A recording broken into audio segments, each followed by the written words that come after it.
Namo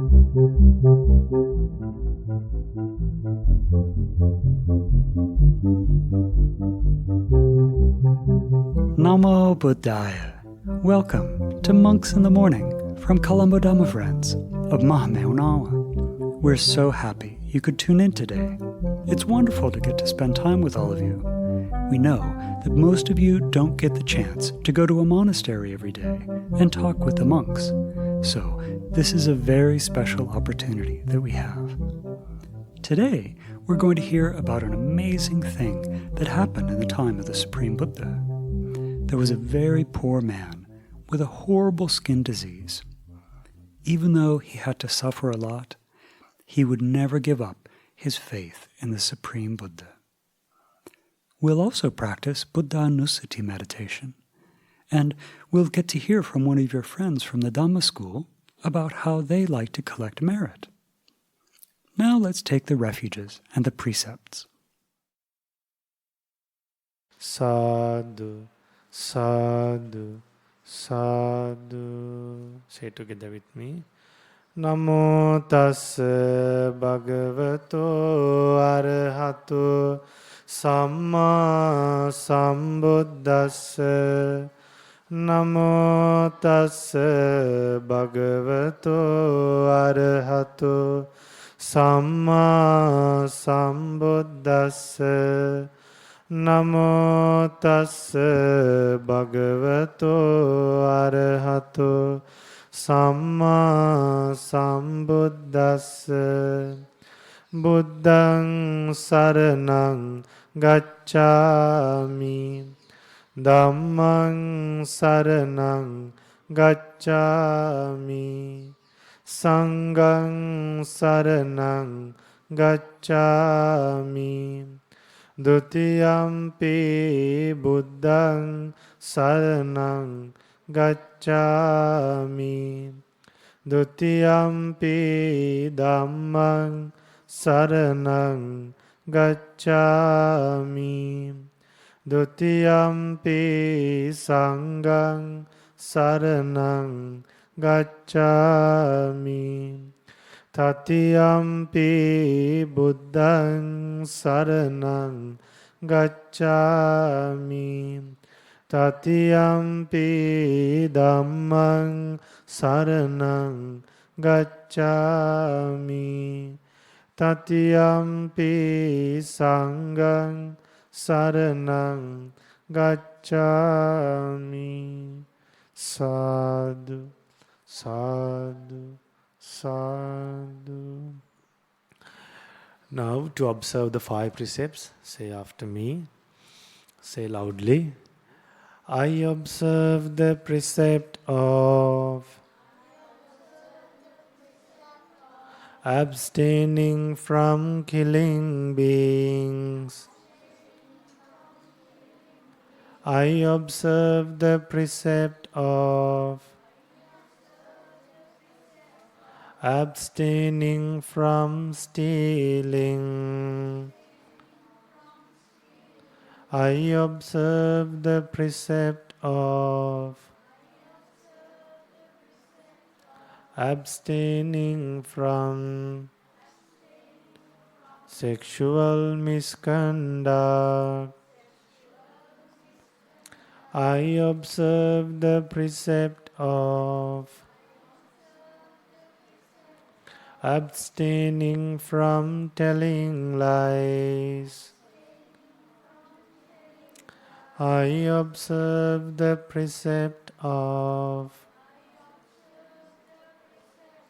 abstaining from taking intoxicating drinks and drugs.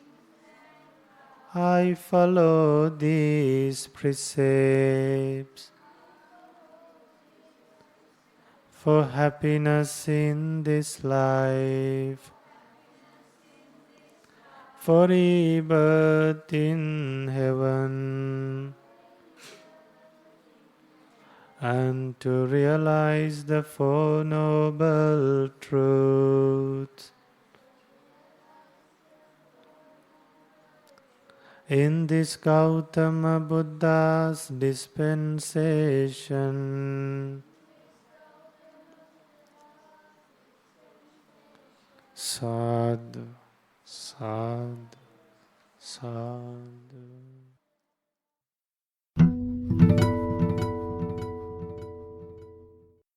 Stories from the life of the Supreme Buddha. Namo Buddhaya. Today, I want to tell you a very amazing story about a man that lived in the time of the Supreme Buddha. Now, his name was Suppabuddha. He wasn't a Buddha, that was just his name, Suppabuddha. Now, this poor man had a skin disease, something like leprosy, where his skin was covered with sores, not just a little tiny spot that he could put a bandage on, but his whole body was covered with these sores. So he was always suffering, right? Even when he would sit down or lay down, he would have to experience pain, and it would be very uncomfortable. But still, he had this desire to go to the Supreme Buddha and listen to the Dhamma. So one day, he was seated at the very back of this circle of people who were all listening to the Supreme Buddha's Dhamma together. And even though people didn't want to be around him or touch him or talk to him, still he came and he listened very patiently to the Supreme Buddha's sermon. And on this day, when he was listening to the Dhamma, he was able to understand it completely. He took it into his heart, and he understood exactly what the Supreme Buddha was talking about. He understood the truth of suffering. He understood the cause of suffering as our desire. He understood that it's possible by removing this desire that we can put an end to suffering. And he understood that there's a path that leads to this ending of suffering. While he was listening, he attained the first stage of enlightenment. Do you remember what that's called?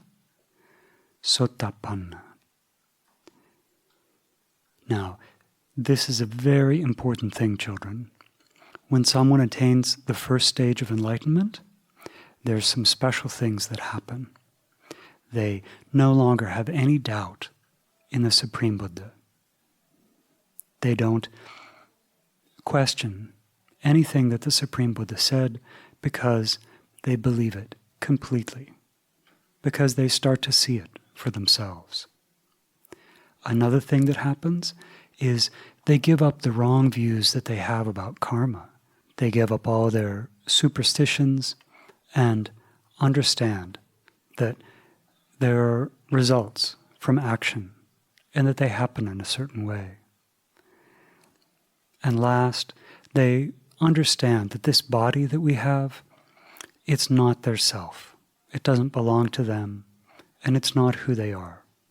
So you can imagine for this poor leper, Suppabuddha, that this realization would have made him so happy to finally realize that this terrible body that he had, it wasn't who he was.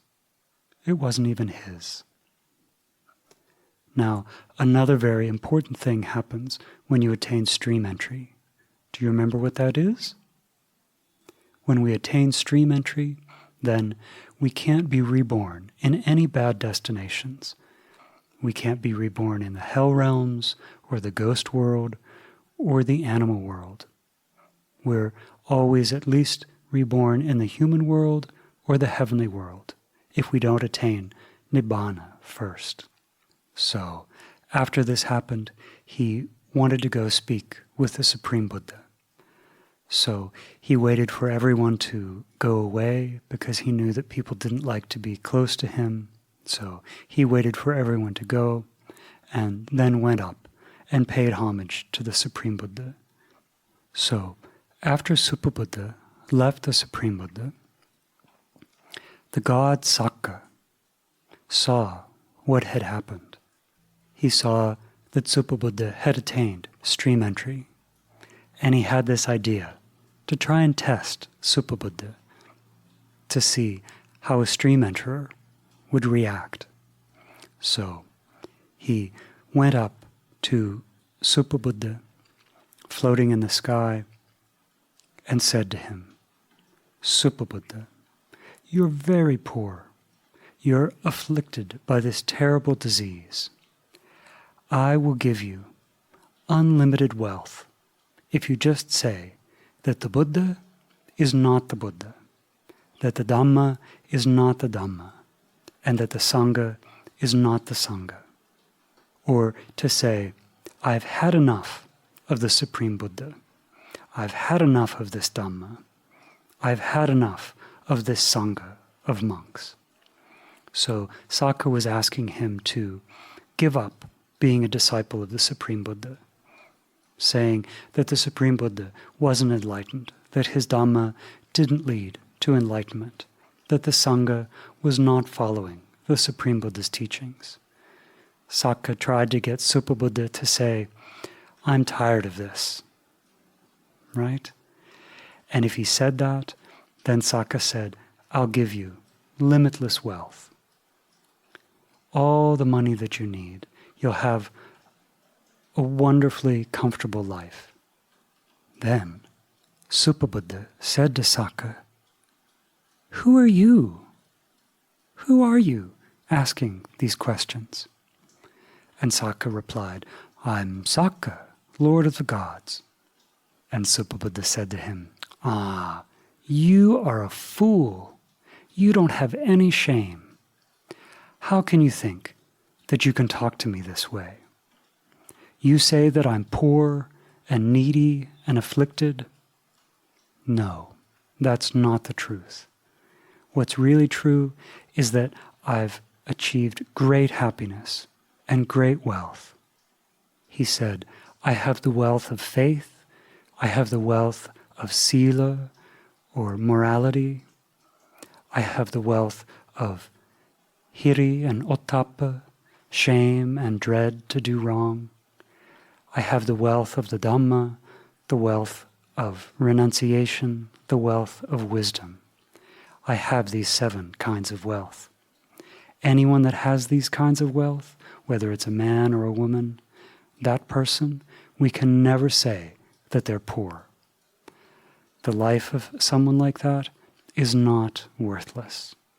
So, even though this poor Suppabuddha could have gotten all the money in the world if he had just told Sakka that he didn't believe in the Supreme Buddha, that the Dhamma wasn't correct, that the Sangha wasn't the real Sangha, even though he could have become very wealthy, this leper Suppabuddha said, no, I don't need that kind of wealth. I already have a much, much more valuable wealth.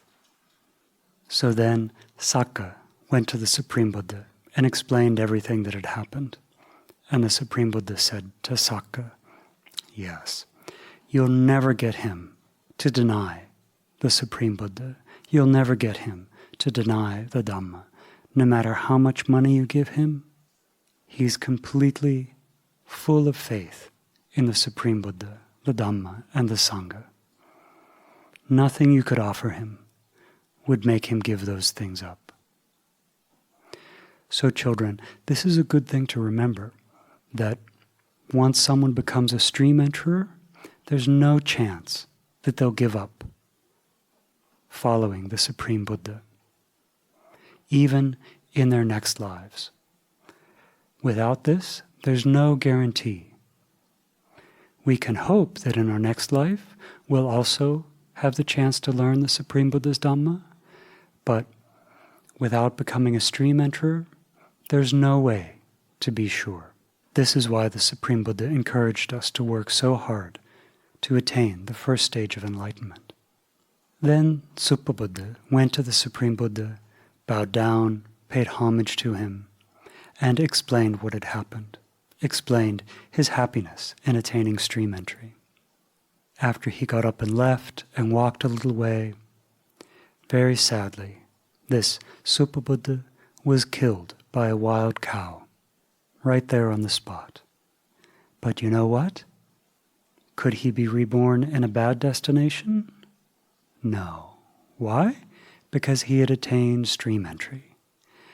When he passed away, he was born directly into the Tavatimsa Deva realm. So when some of the monks heard about all this, they heard about Suppabuddha becoming a stream enterer, they heard about Suppabuddha being killed, they asked the Supreme Buddha, why was it that he was born in this life, as a leper, as someone with a disease all over his skin?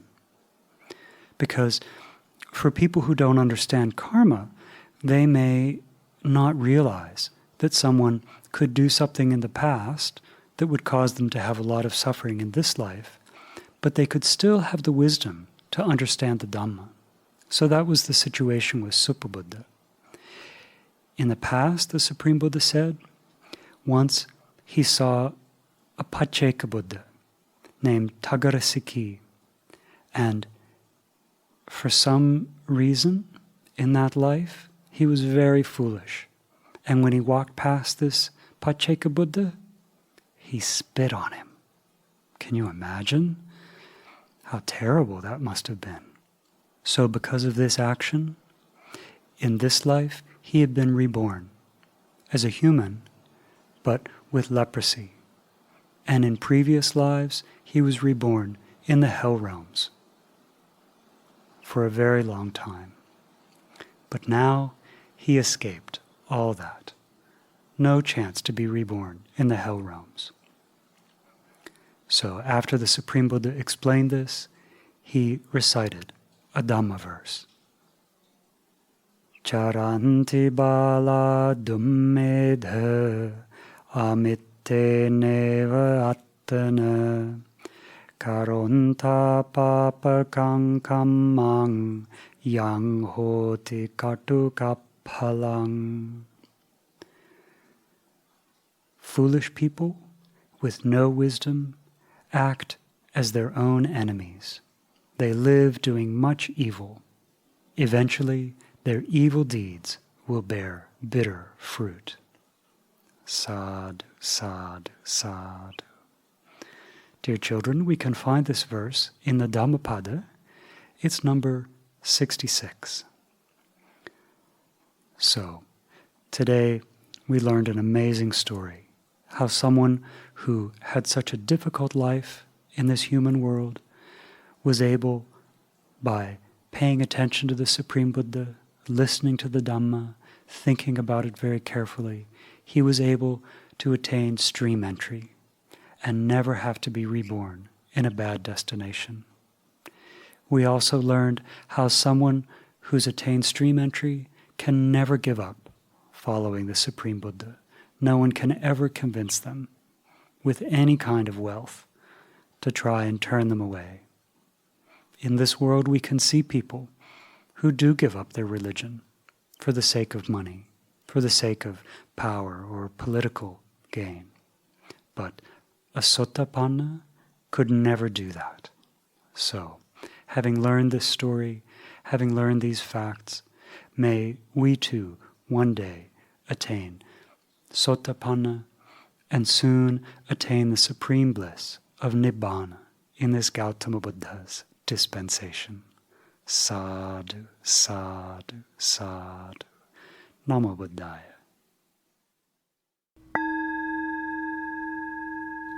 Buddhanussati.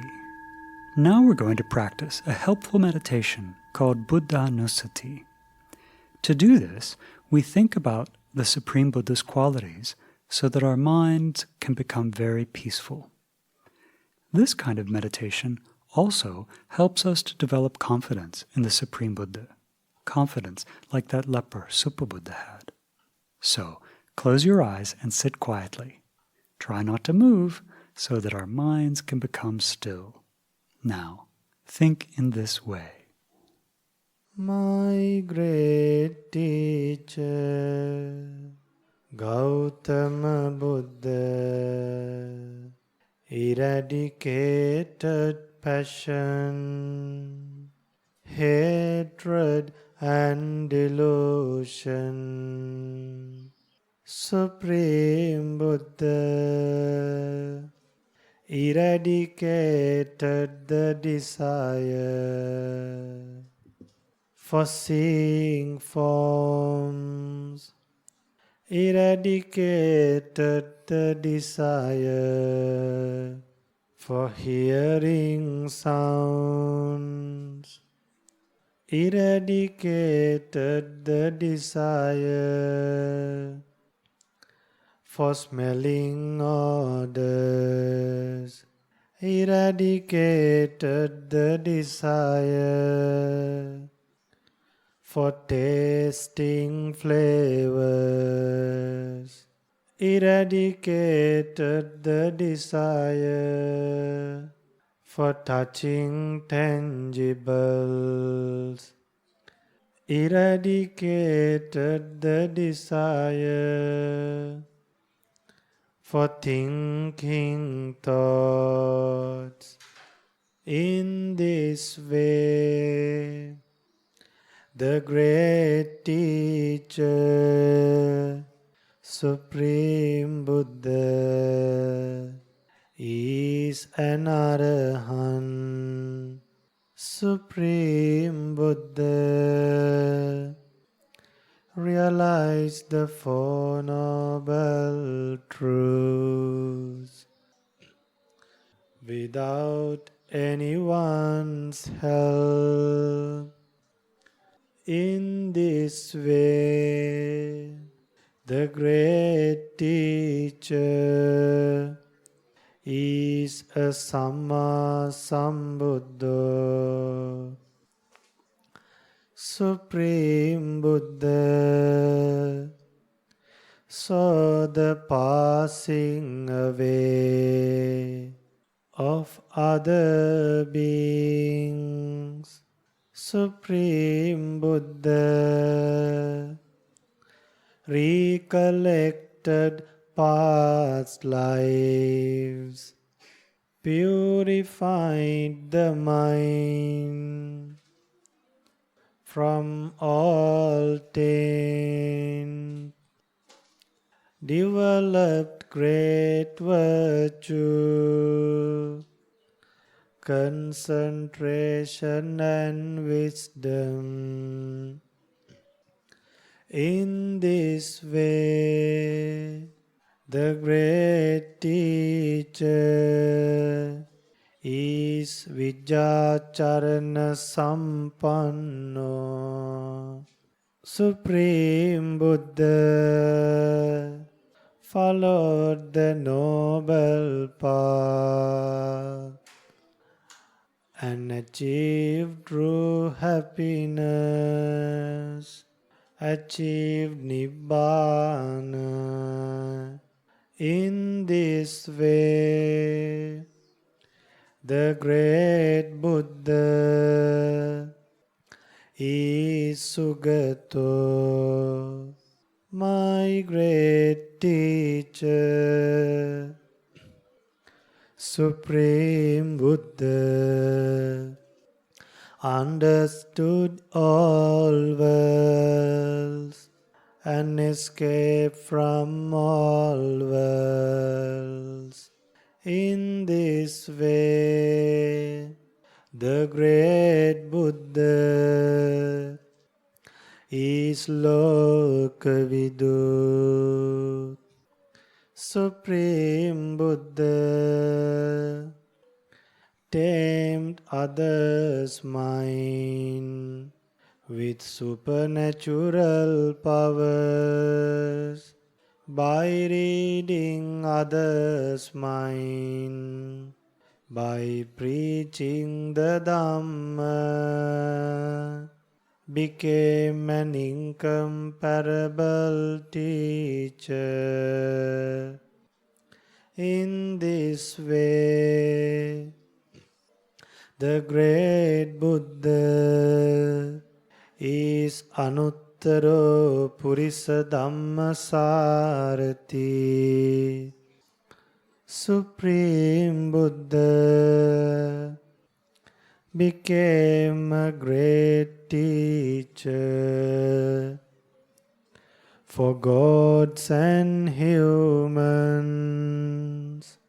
In this way, the great Buddha became a Sattadeva Manussanam, Supreme Buddha, taught the sublime Dhamma without holding anything back.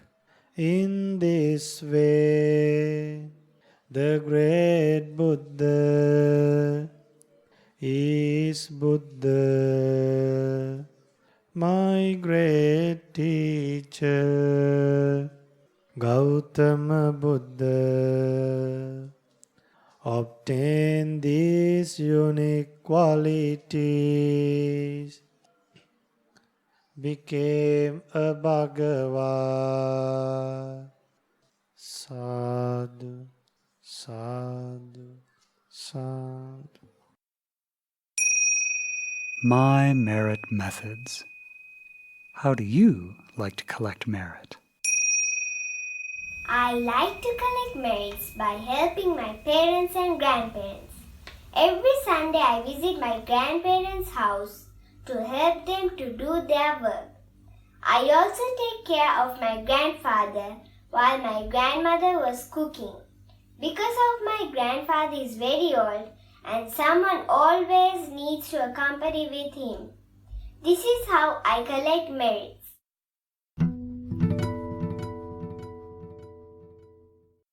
I'm so happy we were able to spend time together today. We hope that you learned something new, and we really hope that you can use what you learned as you go about the rest of your day. Do you remember how Suppabuddha told God Sakka how he had a better wealth than money? He told Sakka that he had 7 kinds of wealth: the wealth of faith, the wealth of virtue, the wealth of shame and fear of doing wrong, the wealth of knowing the Dhamma, of renunciation, of wisdom. Could you draw a picture of that story? That will help you remember it, and you can collect Dhammadana if you use the picture to teach someone the story. Maybe show Suppabuddha talking to Sakka. That would be beautiful. The monks would love to see what you can draw. Now let's share merits. Today we've done many wholesome actions by body, by speech, and by mind. And when we do actions like this, we like for other people to have a happy mind thinking about these actions. So, may all heavenly beings rejoice in this merit. May our teacher, Lokasanghamsa, may our parents, our teachers, our friends, our relatives, may they all have a happy mind thinking about the good things that we've done here together today. May they rejoice in this merit, and may they soon experience for themselves the supreme bliss of Nibbana in this Gautama Buddha's dispensation. Sadhu, sadhu, sadhu. Namo Buddhaya. See you again tomorrow.